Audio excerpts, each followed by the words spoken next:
نحمده ونصلي على رسوله الكريم اما بعد فاعوذ بالله من الشيطان الرجيم بسم الله الرحمن الرحيم قال الله تعالى في القرآن المجيد أيحب أحدكم أن يأكل لحم أخيه ميتا فكرهتموه کیا تم میں سے کوئی ایسا یہ بات پسند کرتا ہے کہ وہ اپنے مردہ بھائی کا گوشت کھائے فقرے تو تم اس کو ناپسند کرو.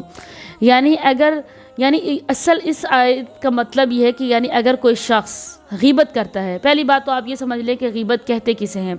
غیبت کا مطلب یہ ہوتا ہے کہ کسی کی پیٹھ پیچھے اس کی برائی کرنا، ایسی برائی جو اس کے اندر موجود ہوتی ہے. اگر اس کی پیٹھ پیچھے اس کی اگر کوئی برائی کرتے ہیں، اس کی غیر موجودگی میں اگر آپ اس کی برائی کرتے ہیں تو اس کو غیبت کہتے ہیں. اکثر لوگوں کو دیکھا جاتا ہے وہ یہ بات کہتے ہیں کہ یہ برائی تو اس کے اندر موجود ہے تو تب ہم اس کی برائی کر رہے ہیں. تو اگر اس کے اندر یہ چیز موجود نہ ہوتی اور پھر اگر آپ برائی کر رہے ہوتے تو یہ تو اس سے بڑا آپ گناہ کر رہے ہیں. آپ کسی کے اوپر بہتان لگا رہے ہیں کہ کسی کے اندر کوئی برائی موجود ہی نہیں ہے اور پھر بھی آپ اگر اس کی برائی بیان کر رہے ہیں اس کی پیٹھ پیچھے تو پھر تو آپ اس کے اوپر بہتان لگا رہے ہیں. اگر کسی کے اندر وہ چیز موجود ہے اور اس کے پیٹھ پیچھے آپ اس کی غیر موجودگی میں اگر آپ اس کی برائی کرتے ہیں تو اس کو غیبت کہتے ہیں. تو غیبت ایک بہت سنگین گناہ ہے، بہت بڑا گناہ ہے. ہمیں اس سے بچنا چاہیے کیونکہ اس غیبت سے بہت سارے گناہ اور پیدا ہوتے ہیں. غیبت اگر آپ کر رہے ہیں تو اس سے حسد پیدا ہوتا ہے، اس سے بغض پیدا ہوتا ہے، اس سے اور بہت بڑے بڑے گناہ پیدا ہوتے ہیں.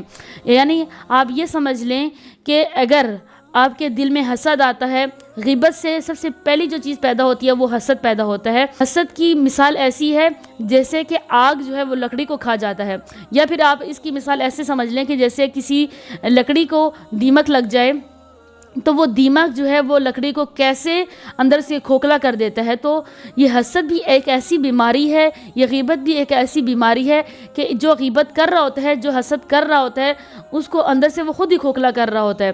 اور جس کی وہ غیبت کر اس کا تو کوئی نقصان نہیں ہوتا بلکہ اس کو تو اور زیادہ اجر مل رہا ہوتا ہے. اگر ہم کسی کی برائی کر رہے ہیں تو ہمارے گناہ جو ہوتے ہیں وہ اس بندے کی طرف چلے جاتے ہیں جس کی ہم برائی کر رہے ہوتے ہیں، جس کی ہم غیبت کر رہے ہوتے ہیں، جس سے ہم حسد کر رہے ہوتے ہیں. اچھا، حسد کرنے والا اور غیبت کرنے والا ہمیشہ غصے کی حالت میں ہوتا ہے، وہ اندر ہی اندر خود سے جلتا رہتا ہے. ایسی نوبت آ جاتی ہے کہ وہ اپنے اندر سے اپنے آپ کو کھوکھلا کر دیتا ہے. لہٰذا اپنے آپ کو اس سنگین، اس بڑے گناہ سے بچائیں. اس کی قرآن پاک میں آپ کو میں نے ابھی آیت جو پڑھی ہے کہ یحب احدکم ان یاکل لحم اخیہ میتا فکرہتموہ، یعنی غیبت کرنے والا ایسا ہے کہ جیسے کہ وہ اپنے مردہ بھائی کا گوشت کھا رہا ہے. کیونکہ دیکھیں مردہ بھائی سے کیوں اس کی تشبیہ دی ہے، مردہ بھائی سے جو تشبیہ دی گئی ہے وہ اس وجہ سے دی گئی ہے کہ دیکھیں جیسے اگر ایک مردہ ہوتا ہے، اگر آپ اس کو کوئی مردے کو اگر آپ نقصان پہنچا رہے ہیں تو وہ اپنا دفاع نہیں کر سکتا. اگر آپ اس کو مار رہے ہیں، اس کو کوئی تکلیف پہنچا رہے ہیں تو وہ اپنا دفاع نہیں کر سکتا، وہ سیدھا لیٹا ہوا ہوتا ہے، وہ اپنے کوئی دفاع نہیں کر سکتا ہے. اگر اس کے الٹ اگر آپ کسی کو مارتے ہیں، زندہ کسی شخص کو مارتے ہیں تو وہ کیا کرے گا، اپنا دفاع کرے گا یا اپنے حق میں کوئی نہ کوئی بات بولے گا یا آپ سے مقابلہ کرے گا، اپنا دفاع کرے گا. تو یہ اس کی جو اس کو مردہ بھائی سے اس لیے تشبیہ دی ہے کہ دیکھیں اگر کوئی زندہ ہوتا ہے تو وہ اپنا مقابلہ کرتا ہے، اپنا دفاع کرتا ہے، تو مرا ہوا انسان اپنا دفاع نہیں کر پاتا ہے. تو اس کی مثال ایسی ہے کہ پیٹھ پیچھے بھی انسان ایسا ہوتا ہے کہ اگر آپ اس کے سامنے برائی کر رہے ہوتے تو وہ اپنے دفاع میں کچھ نہ کچھ آپ کے سامنے بولتا، اپنا دفاع کرتا، اپنی بات کو ثابت کرتا. اگر آپ اس کے پیٹھ پیچھے برائی کر رہے ہیں تو وہ ایسا ہے جیسے کہ مردہ ہے، کیونکہ وہ اگر اس کے پیٹھ پیچھے آپ برائی کر رہے ہیں تو وہ اپنا دفاع نہیں کر پا رہا ہے.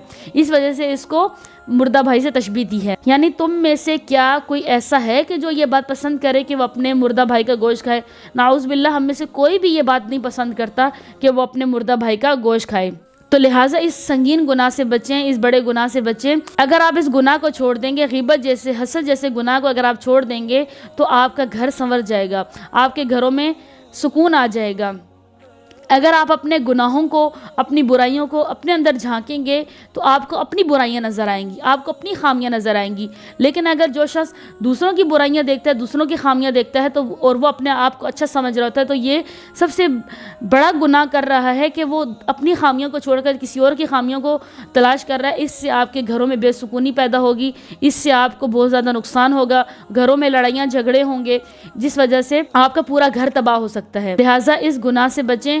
اپنے آپ کو بھی بچائیں، دوسروں کو، اپنے گھر والوں کو بھی اس چیز سے بچائیں۔ اگر کوئی شخص غیبت کر رہا ہے اور آپ اسی محفل میں بیٹھے ہیں تو پھر آپ کیا کریں کہ آپ اگر اس بندے کو روک سکتے ہیں تو اس کو کہہ دیں کہ بھائی آپ غیبت کر رہے ہیں کہ آپ اس کو جو ہے نا چھوڑ دیں، اس غیبت کو نہ کریں۔ لیکن اگر آپ کے اندر اتنی طاقت نہیں ہے، ہمت نہیں ہے کہ اگر وہ کوئی بڑا ہے آپ اس کے سامنے بول نہیں سکتے ہیں، یا پھر کوئی ایسا بندہ ہے جس کے سامنے آپ کچھ کہہ نہیں سکتے ہیں ادب کی وجہ سے، تو پھر آپ جو ہے یہ کر لیں کہ آپ اٹھ کر وہاں سے چلے جائیں تاکہ آپ تو اس گناہ میں ملوث نہ ہوں۔ تو کوشش کریں کہ آج سے عہد کریں کہ آپ بھی اور ہم سب بھی انشاءاللہ اس گناہ سے بچیں گے۔